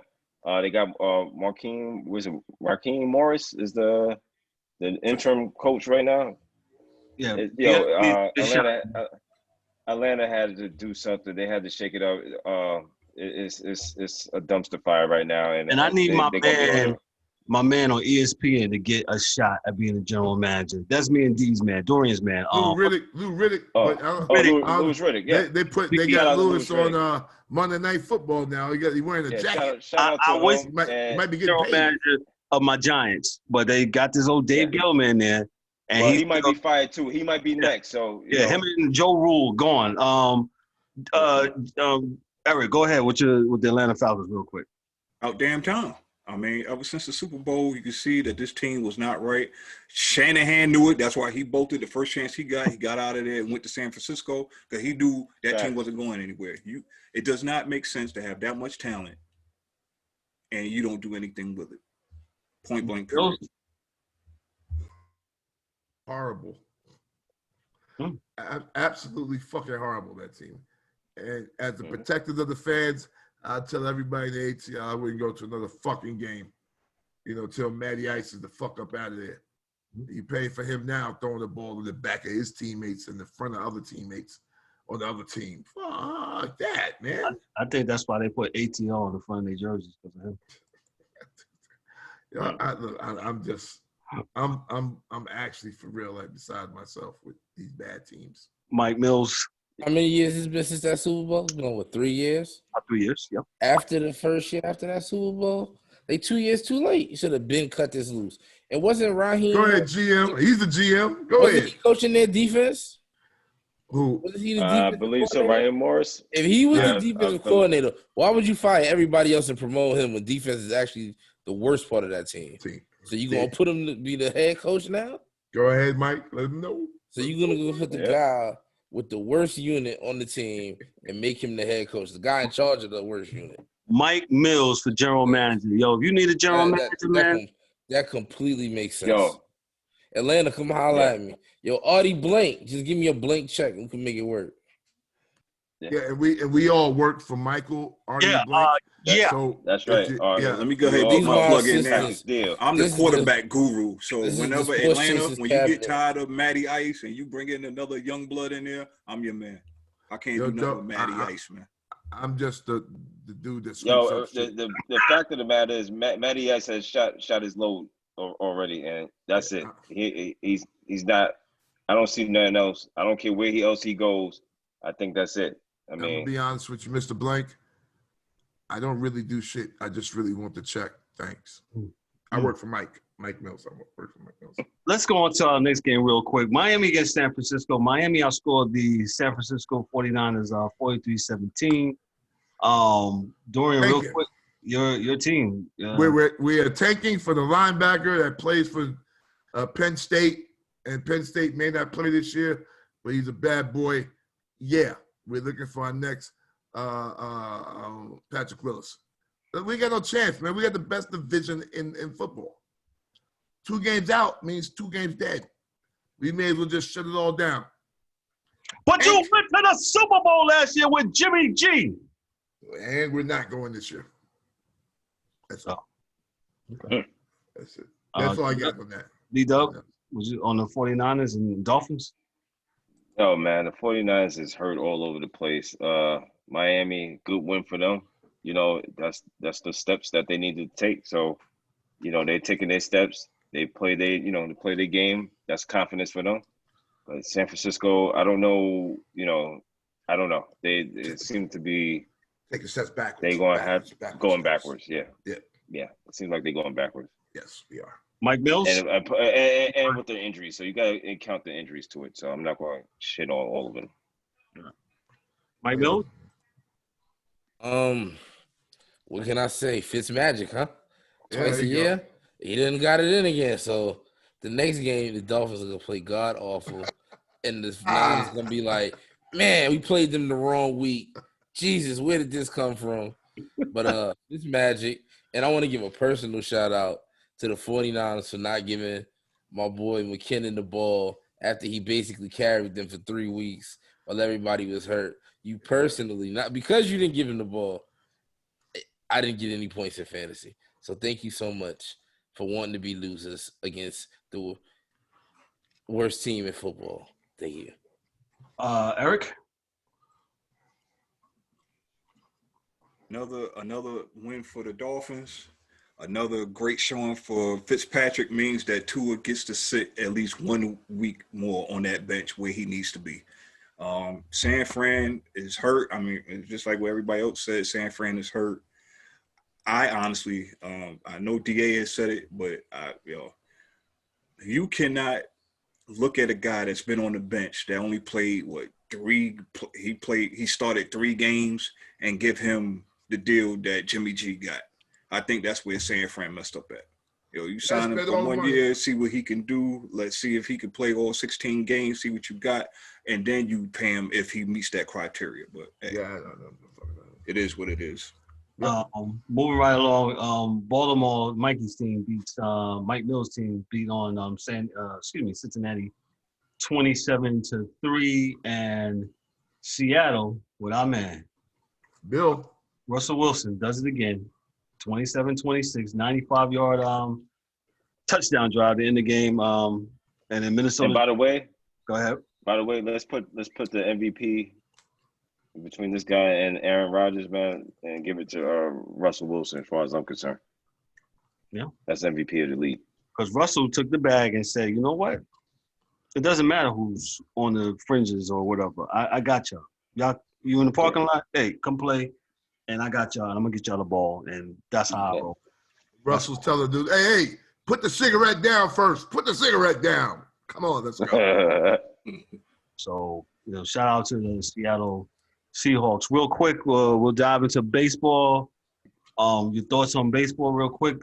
Currently got on my screen here, the Dodgers are down 7 to the Braves in the ATL, baby. 7th inning. Atlanta got arms, and they got they got bats, man. And D-Dubb said right before the podcast came on, he's like, the Dodgers are like the Yankees right about now in the last couple of years. They got all this mighty and might and don't do nothing. Yeah, we've been thirsty. We've been thirsty trying to get a Dodgers-Yankees series, and for the last 2 or 3 years, we have not gotten the results. So the Dodgers. But I don't want to hear nothing about the Dodgers, man. But I will say, I'm sorry, D. I will say that. Go ahead. Keep it 100. The Dodgers, without a doubt, lost some to the garbage cans because that was theirs. They were there and they won that World Series. Yeah. And the garbage cans got them. So that being said, you're right. Okay. I think baseball. Well, the garbage cans got us too now. But we're in the same division, so we yes. Yeah. So that's what I'm saying. I mean, I think that the Dodgers with those bats 2 years ago, they were a fucking juggernaut, B. Like, there was nothing stopping them. You think they look good now? No. That team there was crazy, man. Crazy. And they lost because of the garbage cans. So they tried to get there. I'm with you, though, D. I'm with you on that, though. Looks like Atlanta they're losing. Barring a miraculous Dodger comeback, the Atlanta will go up 2. I don't see it. Going up. The Tampa Bay Rays are currently up 2-0 on the aforementioned team, the Houston Astros. Garbage cans? Garbage cans. I'm not going to call them that. They're a professional team. I'm not going to even do it to them. No, I'm not. No, it's not. No. Not saying they garbage. We saying they use the garbage cans. Yeah. We saying they use the goddamn garbage cans. That's what we saying. Yeah, I'm not calling them garbage. The Rays won 4-2 this afternoon, and they are currently up 2-0 on the Houston Astros in the 7-game series. So there's nobody in attendance today. Can I say I'm really happy to see like the style of baseball where teams get a guy on, move a guy over, get him in. Get a guy on, move a guy over, get him in. So actually talking to my father on my way home, he was like, we was talking about that, about how players nowadays, it's not the ideal thing to get base runners over with the bunt or hitting the other way, and it's a lost art, man. And I'm glad to see during this playoffs. Go ahead, Eric. Just got 2 words. Reason why you don't have small ball in baseball. The reason why you don't see defense in the NBA. Uh-oh. Casual fans. Well, are casual fans supposed to run the shit? Well, that's right. You're right. You're right. E. I agree with you, E. I'm just like, I don't think they run it. It's the attraction. It's the income too, though. It's the extra income that they bring. You understand? Right. So baseball is boring with the hit and run. What? Yeah, that's the casual fan. But they don't even understand what the fuck that means, Kev. They don't understand what that means. What is offsides in hockey? You would say, what's a hit and run? And they would think it's like, yeah, well, you hit the ball and run, don't you? Right? Is that what we're talking about? If they wouldn't know what that means. And that's what I'm saying. They can't be against it because they don't know what it means, man. They have no idea what it means. But see, people don't understand. That's the key to baseball. The key to baseball is manufacturing runs. It ain't just, oh, yeah, home run. Yeah, run all the bases. It's manufacturing. It's sneaking this guy over, bumping the second baseman on your way through so the guy could get to third because he can't tap the ball. It's sneaky. But guess what, Mike? That's good point. But where's the analytic? Where's the analytic guys though? Where's the analytics for the kick rocks? I hate the analytics guys. No, but for baseball, you would think, right? We don't need them there either. No, we don't. But what I'm saying is, you would think that they would say, bunt the guy over. That analytics should be in the favor of manufacturing runs as opposed to getting up there and swinging at the ball and hitting a home run. Analytics, if you look at it, analytics is only brought up to prove the status quo of what they're trying to get. Exactly. So that's why you're not seeing it, D. If they was all for small ball, oh yeah, you'd be getting analyzed. That's what I'm. Right. That's analytics is a bunch of dudes who did good in math that couldn't play sports that wanted to have some control over them was the dudes who got picked last. They became analytics guys. They got into the wrong sport, and they got into it with the basketball. And basketball, you don't know what this. You got to pass an eye test with basketball. We know either you can play or not. True, but me and Kevin watch it. Analytics for baseball is when you get up to the plate and you go 0 for 5. You understand what I'm saying? We watched the game last week.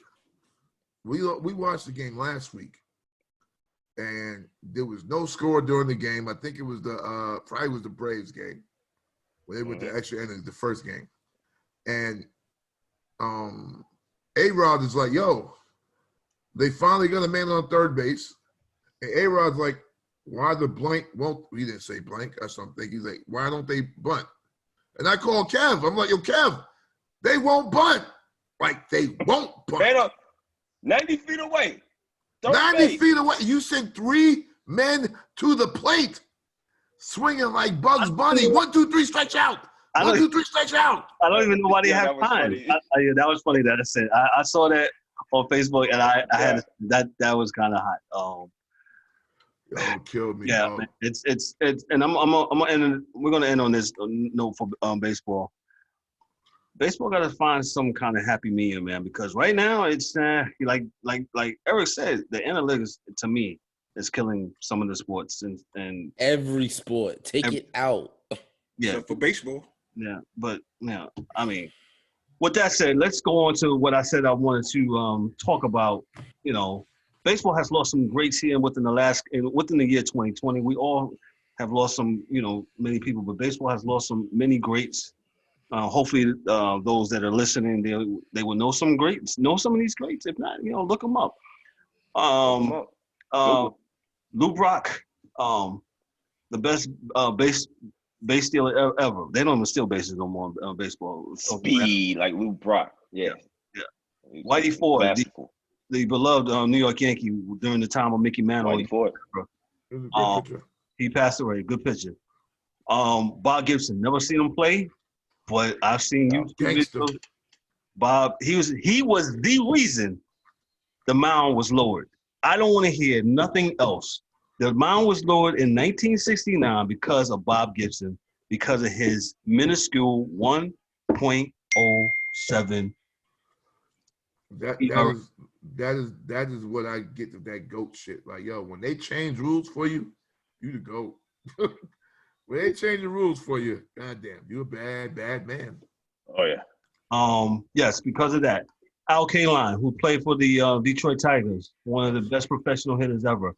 He passed away this year. Ron Perinoski, Dodger pitcher in the 60s, relief pitcher behind Sandy Koufax, who shout out to Sandy Koufax, who's a Lafayette High School alum, as I am, Brooklyn, New York. Tom Seaver. Interruption. One interruption. Dodgers is trying to make a comeback here. 7-3 right now. Bottom of 7th. I just saw that. Okay. Go ahead. I'm sorry. Tom Seaver, who helped catapult the terrible New York Mets to stardom in 1969. Got the Mets their first championship, and they said it was bananas in New York in 1969 with the Mets, and we lost on Monday. I can't think of Joe Morgan. Joe Morgan, man. Joe Morgan, part of the Big Red Machine. He second baseman with the Big Red Machine for a number of years. He was also on Baseball Tonight. Announcing for ESPN and MLB. Great loss. Baseball has lost some things. Real quick, guys. Hey, 5 seconds on any one of those guys. What's your thoughts? Mikey has some thoughts. We'll start with Mikey. Go ahead. And rest in peace, Joe Morgan. When I was a youth, first learning the intricacies of baseball, that was the one commentating voice I looked to. Shout out to rest in peace, Joe Morgan. Prayers with his family. Kind of caught me off guard yesterday. Okay. DA? Joe Morgan, man, and I'm not saying do it like I don't want to say nothing about the other guys, but God bless all those gentlemen. But every week, man, Joe Morgan would be on Sunday night talking about the RBI program, and he would try to find time to let people know about the RBI program that we get young black people into playing youth baseball again, joining their teams at school and whatnot, and that he would promise that Major League Baseball, if you could play, they would find you and help to get to where you need to go. So that was with the 80s and the 90s, man. So a lot of love to Joe Morgan and what he was doing with that, man. I say prayers up. Eric? Yeah, prayers for all of those gentlemen, man. Great careers. Joe Morgan, I just found out today that Joe Morgan played right in our backyard here for the Durham Bulls. Spoke very highly of the organization. He played back in '63, where times was hard for a black man as himself as an athlete. But one thing he said, they were talking about his retirement speech. He was saying how he paid a lot of homage to the Durham Bulls organization. Even though back then times was hard, man, but they always respected him for his craft and respected him for being a man. So shout out to Joe Morgan, man. All right, D-Dubb? Yeah, rest in peace to all of them, man. Like I said, man, like my recent memory, like is for Joe Morgan, and 22 years with the Reds and the Houston Astros. Mostly with the Reds, and part of that back-to-back with the 75, 76 Reds. So he's a legend, man. He's a legend. He's gonna be missed. Young man. He's only 77, so still. Yeah, man. Yeah, so that was a tough one. Joe Morgan, man. Rest in peace to him and his family, and to all the ones that we lost. They all played an integral part of the game of baseball. Hopefully, we can still get some minorities, mostly African Americans, to try to play the sport, because it's a good sport and you can make tons of money. I'm a historian I just love reading. I just love reading about history, because without history, we don't know how to change the future, right? And just growing up, all these guys that passed away, prayers up to them and their family. And rest in peace. As a Yankee fan, like, yo, I study like the Yankees history, and like during that golden age of baseball in the 50s, yo, like the World Series came through either Brooklyn, Upper Manhattan, or the Bronx. Like 9 straight years in a row, the World Series was played in the city of New York. And it was dope to see that. So talking about Whitey Ford and the Miracle Mets in '69 with Tom Seaver and Nolan Ryan and some of those dudes. Lou Brock, like I said, never seen him play, man, but I remember when Ricky Henderson was on the A's and on the Yankees. Ricky Henderson patted his game after Lou Brock, and Ricky Henderson actually wound up passing Lou Brock in the All-Steals. I wish baseball would go back to that type of deal. Didn't say Al Kaline play. Joe Morgan, yes, that RBI program he talked about was very important, man. I really respect him for that, and him being part of the Big Red Machine that knocked my Yankees out in the '76 World Series. Yankees, Big Red Machine. Yeah, the Big Red Machine. And hey, I was young. I didn't remember seeing it, but watching video, I said, man, the Reds were really, really good, man, and they deserve those 2 World Series wins, man. So shout out to that, man. So we like to pay homage to the past. And as I look in this camera, let me look in this camera real good. As I look in this camera, I want you guys, you youngsters that out there listening, yo, y'all got advances that me, DA, James Eric, and D-Dubb didn't have. Yo, y'all got YouTube, so y'all can see this stuff coming up. We read about it, and yeah, that's good. Now y'all can actually look at it and look at history. All I just say is look at the history. And I say this with this twist. Yes, I'm going back to my GOAT thing.